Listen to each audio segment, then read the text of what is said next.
Despite being a Democrat, Biden faces significant problems with black voters.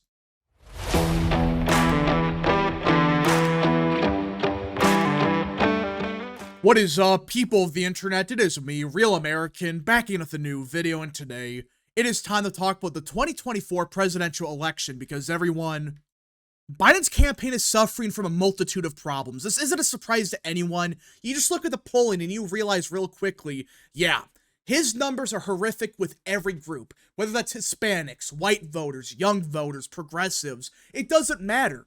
Biden is doing bad with voters across the board, but the one group in particular he is suffering the most with is black voters. You know, the group that you can argue gave him the presidency in 2020? Yeah. Those same voters are, as of now, bailing on this failing campaign. It is getting so bad that he is forced to invest millions upon millions of dollars in places like Philly, Detroit, Milwaukee, just to maybe win these voters back.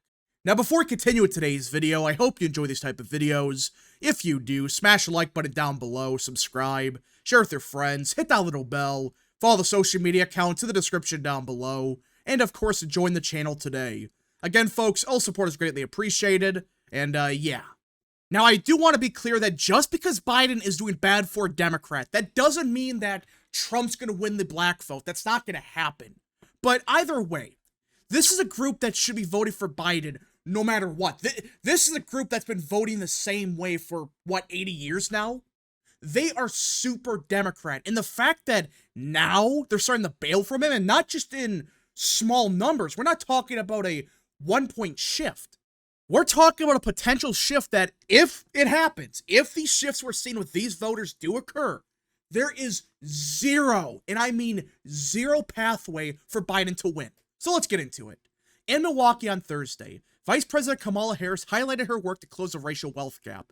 In Atlanta on Sunday, President Biden will deliver the commencement address at Morehouse College, an all-male historically black institution. And in Detroit the same day, he is expected to speak at an NAACP dinner. But as Mr. Biden and his team intensify their efforts to engage black voters, evidence keeps emerging that he faces serious challenges among that politically powerful, heavily Democratic group of Americans, threatening his ability to resurrect his victorious 2020 coalition. And perhaps nowhere are these problems more striking than in Philly, the largest city in Mr. Biden's birth state and a place he visits seemingly constantly. Pulled back by his roots, its proximity to his current homes, and an awareness that Pennsylvania delivered him the presidency 4 years ago and could decide his re-election bid this fall. In interviews with nearly 24 voters in predominantly black neighborhoods in Philly this week, as well as with elected officials and strategists, signs of softness in Mr. Biden's standing were palpable. Just 8 voters said they were committed to voting for Mr. Biden, while many others were debating staying home or in a few cases supporting former President Trump. Yeah, they did interviews with dozens of voters, which, mind you, most of them voted for Biden in 2020. Now they're saying either they're not voting for the guy, they're just not going to vote, or they might vote for Trump. They cited concerns about immigration, the cost of living, and their sense that Mr. Biden was more focused on crisis abroad than on fixing problems in their neighborhoods. Yeah, that's what the voters in the black parts of Philly are saying. We're not talking about, white Republicans. These are black voters in Philly. The same group of voters that voted for Biden by 80 points. Yeah, now they're saying, we're done with this guy. We may even vote for Trump because of what's happening at the southern border, what's happening with the cost of living. And ironically, they're saying Biden ain't putting America first. This is not for a Republican voter. This is coming from voters that vote Democrat by 80 points. I don't care about what goes on overseas. So Latasha Humphrey, who's 36, she is considering supporting Mr. Trump if she votes at all. I care about where I live. Yeah.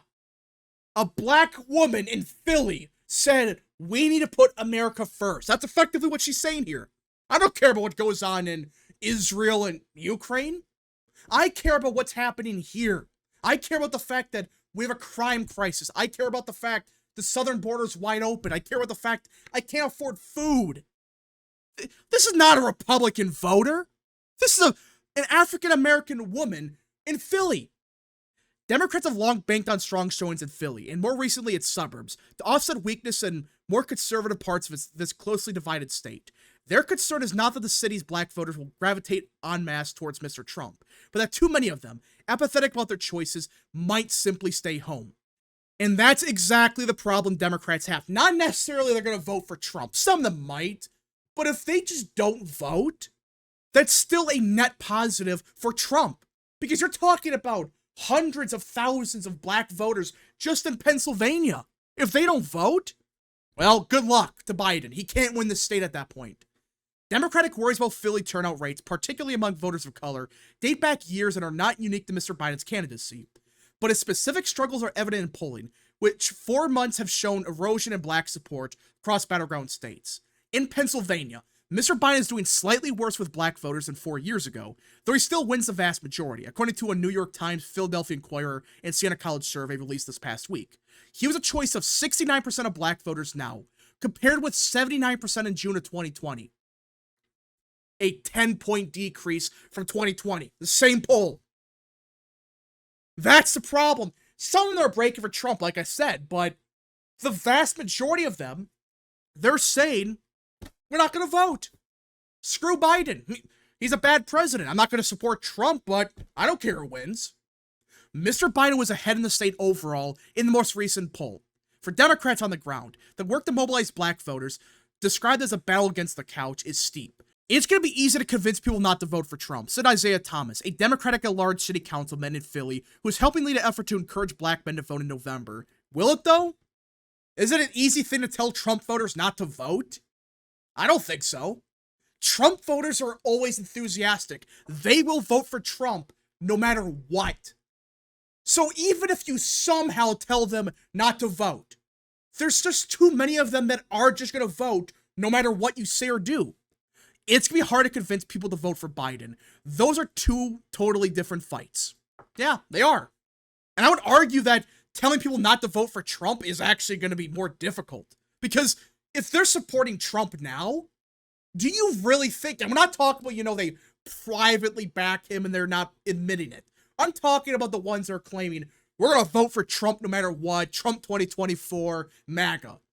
Do you really think those voters are gonna really not vote because you say not to vote? I don't think so. Those people are gonna turn out. And even if they don't, if they just don't vote, it doesn't matter. That's still a net loss for Biden. Because I guarantee you, a lot of those voters that decide to stay home, they didn't vote for Trump back in 2020. More than likely, they voted for Trump or Biden in 2020, not Trump. The Biden campaign is working on both fronts. In a statement, Jasmine Harris, Mr. Biden's black media director, said the campaign was treating black voters as persuasion targets, pouring the same resources into them that you would for traditional swing voters. She added, we'll really see the results of our campaign's outreach to black voters closer to Election Day. That's a cope. I can't believe that's the argument the Biden campaign is using. We'll treat them as, swing voters. Really? Because if they're swing voters, we're not talking about, the fake ones that claim, oh yeah, I'm undecided, but damn well they're going to vote for Biden or vote for Trump. If they are legitimately swing voters, even if a chunk of them vote for Trump and the rest vote for Biden, that's still a gain for Trump. I can't believe people look at this and say, there's nothing wrong here. This is a good strategy. The fact that you have to invest millions of dollars into these voters, which, mind you, they've been voting Democrat for decades now, is not good. Late August, the president's team announced a $25 million advertising effort aimed at battleground states, which included what the campaign has said is the largest and earliest investment in black media ever for re-election.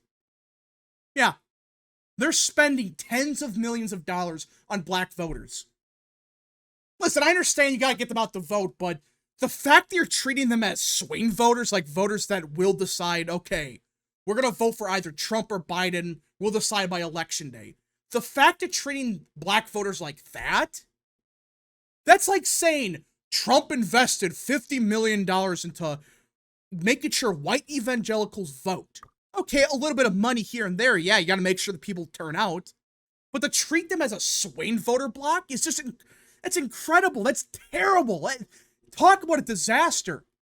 Because even if they break for Biden, which they will, if, let's just say, 15 to 20% of them vote for Trump, that's a gain for Trump. He is winning more black voters than he did back in 2020.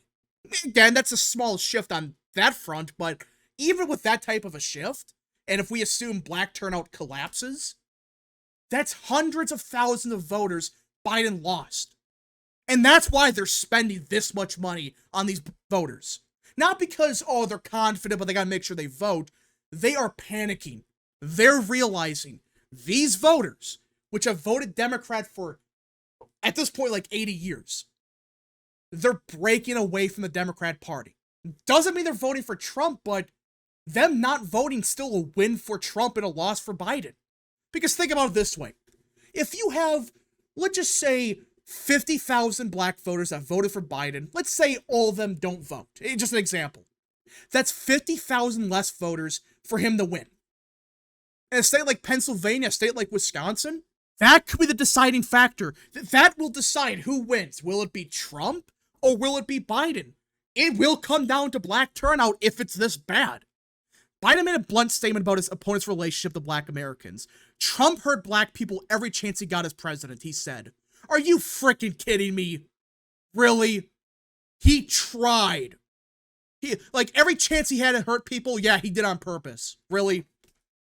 Are you gonna really lie to people like that? I mean, it's Biden. It's not a surprise, but I am just baffled that they're still promoting this crap that Trump's a racist. He's part of the KKK. He's gonna deport everyone. What? I can't believe they really think people are gonna buy into this now. Yes, a large chunk of them will, but do you really think the people that are undecided between Trump and Biden, do you really think they're gonna decide their vote because Biden claimed Trump was a racist and Trump tried to hurt black voters any chance he could? Which is just false, by the way. His administration did more for the black community than any other president, at least in the last 50 years. It's a fact.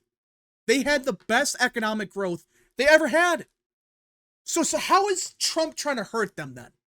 By getting them good paying jobs? By helping invest in these areas that need investments? Is that a racial conspiracy? That's what Biden's claiming here, but I don't think it's going to work. Because this is year 8 of the orange man bad rhetoric. We're getting to a point now where these people have heard it for years. These same voters, they're undecided. They've been hearing it for 10 years now. That the orange man was bad. He's a racist. He's going to deport Mexicans. And he's going to bring back segregation. They've been hearing that for years. And now they're undecided.